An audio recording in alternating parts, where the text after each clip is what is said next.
आज भारत प्रकाश news channel की team राजधानी के ये विज्ञान केंद्र आयोजित कार्यक्रम में विश्व डायबिटीज़ दिवस के उपलक्ष्य में एक कार्यक्रम ऑर्गेनाइज किया गया, एक जागरूकता के उपलक्ष्य में। जैसा कि मैं डॉक्टर साहब से थोड़ा सा जानना चाहता हूँ, इस डायबिटिक जो आज की डेट में यानी बच्चे और बूढ़े और जवान सभी इसकी गिरफ्त में हैं, जो इसका मेन कारण क्या है? खान पान में या ऐसा कुछ न्यूट्रिशन में ऐसी कोई कमी है जिस कारण से ये दिक्कतें ऑलरेडी बढ़ती जा रही। डॉक्टर साहब, शुभ नाम आपका जानना चाहूँगा।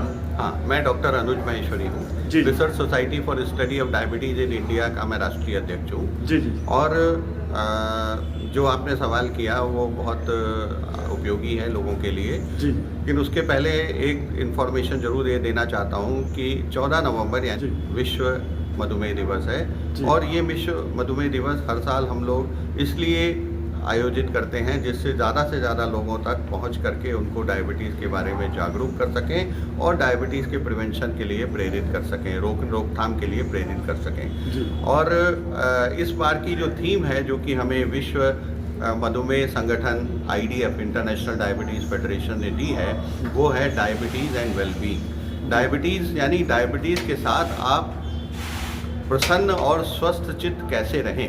जी। तो ये एक बहुत बड़ा चुनौती है। ज़रूरी नहीं है कि जिस व्यक्ति का शुगर लेवल कंट्रोल है वो खुश भी होगा, और ये भी ज़रूरी नहीं है कि जो खुश नहीं है उसका शुगर लेवल कंट्रोल नहीं होगा। जी। तो इस चीज़ों को हम डायबिटीज़ के इलाज के साथ में मरीजों का या रोगियों का सेटिस्फेक्शन कैसे प्राप्त करें जिससे कि वो इलाज करते हुए प्रसन्न रह सकें और अपने जीवन को सुखपूर्वक जिएं। पहली बात तो ये कि डायबिटीज़ के रोगियों को डायबिटिक या डायबिटिक रोगी कहने के बजाय ये कहना ज़्यादा उचित है पीपल लिविंग विद डायबिटीज़। जी। क्योंकि आजकल डायबिटीज़ हर तीसरे चौथे व्यक्ति को होने लग गई है। तो अगर ये हम सबको रोगी मानेंगे तो शायद हम आधे भारतवर्ष को रोगियों की श्रेणी में ले आएंगे, जो कि बहुत उचित नहीं है। तो पीपल लिविंग विद डायबिटीज़ कैसे अपने आप को बचा के रखें और इसके बढ़ने की वजह क्या है, जो आपने सवाल में पूछा। जी। सबसे प्रमुख वजह है शारीरिक श्रम की कमी का होना। जी। पिछले 30-40 सालों में हमारे जीवन में, या जो कहते हैं हम तथाकथित विकास जो हुआ, उस विकास में हमारे फिजिकल एक्टिविटी, हमारे शारीरिक श्रम को छीन लिया। कपड़े धोने की जगह मशीन आ गई, चलने की जगह अब हम पहले साइकिल पे चलते थे, फिर स्कूटर आया, अब हम कार पे चलने लगे। पहले पूरे मोहल्ले में एक कार होती थी, अब एक घर में 3 कार होने लगी।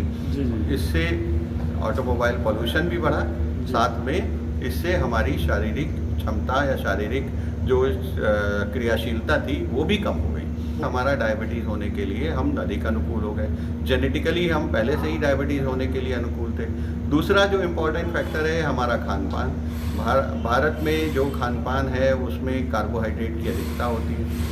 पहले जो हम भोजन लेते थे वो एक नियमित भोजन होता था, एक विशिष्ट समय पे होता था, जिसमें हम सुबह सूर्योदय के समय अपना ब्रेकफास्ट लेते थे, शाम को सूर्यास्त के पहले अपना शाम का भोजन समाप्त कर लेते थे, और फिर उसके बाद दोपहर में थोड़ा बहुत भोजन खाते थे।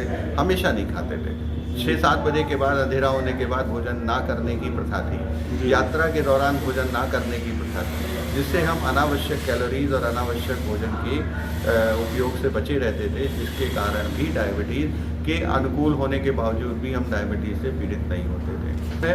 वो है हमारा दिनचर्या का अनियमित हो जाना। पहले हमारी दिनचर्या सूर्योदय और सूर्यास्त के साथ चलती थी, अब वो 24/7 हो गई है। अब हम पूरी रात आते हैं, पूरी रात चलते भी हैं। सभी नियम हमने तोड़ दिए। कोई भी अपने जीवन का नियम ऐसा नहीं बचा जिसको कि अभी हम मान करके चलें, जिसके वजह से हमारे पेट के आगे के हिस्से में चर्बी जमा होना शुरू हो गई। भोजन की अधिकता जो अंदर जाती है, वो जब भोजन उपयोगित नहीं हो पाता तो हमारे शरीर में जगह जगह इकट्ठा होने लगता है चर्बी के रूप में, जिसको हम मोटापा कहते हैं। और ये मोटापा इस बात का पहला साइन होता है, पहला द्योतक होता है कि अब आपके डायबिटीज़ आपके दरवाजे पे दस्तक देने वाली है। तो कहने का मतलब कि आपका कहने का मतलब जो आज की दिनचर्या हमारी है और फिजिकल एक्टिविटी कहीं ना कहीं पूरी तरीके से बाधित हुई है, जिस कारण से हमारे शरीर में डायबिटीज़ का पनपना एक आम बात होता जा रहा है। तो इस पे डॉक्टर साहब जैसा कि क्या खान पान का कुछ असर है या कुछ यानी जो क्लाइमेट चेंज का भी असर है, या ऐसा कुछ है कि जो हम न्यूट्रिशन लेना चाहते हैं वो हमें मिल नहीं रहा पूर्णतया, बॉडी को जो फुल न्यूट्रिशन चाहिए और एक अच्छा पोषण चाहिए, उसका भी कारण है क्या ऐसा? देखिए अभी तो जो कारण सामने आ रहे हैं वो तो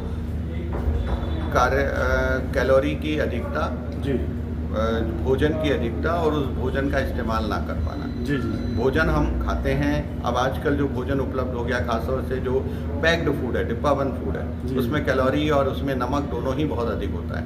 प्रिजर्वेटिव का इस्तेमाल किया जाता है, वो प्रिजर्वेटिव भी हमारे जन जागरण को, हमारे जनता को वो मधुमेह से ग्रसित कर रहे हैं। उनके अंदर तमाम तरीके के हर चीज़ केमिकल बेस्ड हो गई है। दूध में भी केमिकल है, प्रिजर्वेटिव डाला जाता है, भोजन में भी केमिकल है, डिब्बाबंद फूड हम यूज़ करते हैं, इसमें नमक और प्रिजर्वेटिव सारे होते हैं।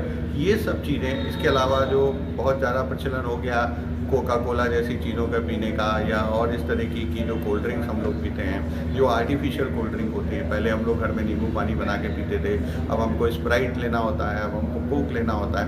ये सब हाई कैलोरी ड्रिंक्स हैं जो कि हमारे बॉडी में जा कर के उस ऊर्जा के साथ में इकट्ठा होती हैं, लेकिन वो ऊर्जा खर्च नहीं होती, और खर्च नहीं होती तो वो हमारे शरीर में इकट्ठी होती रहती है और बीमारियों का कारण बनती है। इस अनावश्यक ऊर्जा को रोकने की ज़रूरत है। हम उन विटामिन और बहुत सारे उपयोगी पदार्थ, मिनरल्स से वंचित रह जाते हैं जब हम भोजन के लिए सिर्फ इन्हीं सब चीज़ों में, पेट में तो जगह उतनी है ना, अगर चिप्स खा लिए और अगर हमने कोल्ड ड्रिंक पी ली तो पेट तो भर गया हमारा, लेकिन वो जो उपयोगी पदार्थ, वो जो विटामिन और मिनरल जो हमें दाल चावल खाने से मिलने वाले थे, वो कहाँ मिले, वो नहीं मिल पाए, तो उनकी कमी भी होती है कहीं ना कहीं, वो कारण होती है। हाँ, वो डेफिशिएंसी होती है। उसके लिए बहुत सारे लोग विटामिन की गोलियां या टैबलेट लेकर के उसको पूरा करने की कोशिश करते हैं, लेकिन उससे भी वो चीज़ का पूरा नहीं। जो सबसे एक और बड़ा कारण है वो पारिवारिक पृष्ठभूमि भी है। जो लोगों में डायबिटीज़ परिवार में है, उन लोगों में डायबिटीज़ अधिक होने की चांस होती है। जेनेटिक। हाँ, एक कहावत है, diabetes runs in the family because nobody runs in the family. Diabetes परिवारों में जनरेशन दर जनरेशन चलती रहती है, क्योंकि कोई भी आदमी फिजिकल एक्टिविटी नहीं करता। बिल्कुल बिल्कुल। तो डायबिटीज को दौड़ने का मौका तब मिलता है जब हम दौड़ना बंद कर देते हैं। तो अगर हम दौड़ना जारी रखें तो शायद डायबिटीज दौड़ना रुक जाएगा। तो बहुत बहुत धन्यवाद डॉक्टर साहब, आपने लगभग पूरा कवर किया इस डायबिटीज़ बीमारी के बारे में और सभी जानकारी लगभग शेयर की। तो बने रहिए भारत प्रकाश न्यूज़ चैनल पर, हम आपको ताज़ा तरीन जानकारी देते रहेंगे। डॉक्टर साहब आपका बहुत बहुत धन्यवाद। जय हिंद, जय भारत।